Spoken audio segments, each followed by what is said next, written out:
ఏం భర్త నువ్వు? నాకేం బాగా వచ్చో కూడా తెలీదు. నీ ఫేవరెట్ డిష్ ఏదైనా బాగా వండుతాను కదా.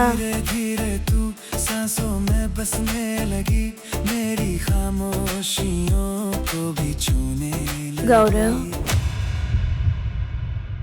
ఈ ఫోటో ఎవరిది? నా బుక్లో ఎందుకనుంది? మీరు ముందు ఈ విషయం చెప్పండి. ఈ గౌరవ్ వర్మ ఎవరు? నువ్వు సుమిత్ ప్రేమలో బాగానే మునిగిపోయావు.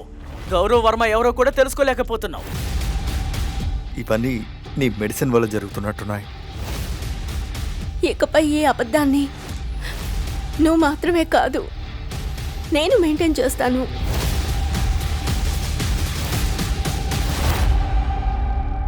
నేనేదో తప్పు చేస్తున్నట్టుగా అనిపించింది. ఒకవేళ మందులు ఎఫెక్ట్ అయ్యి ఉండొచ్చు కదా.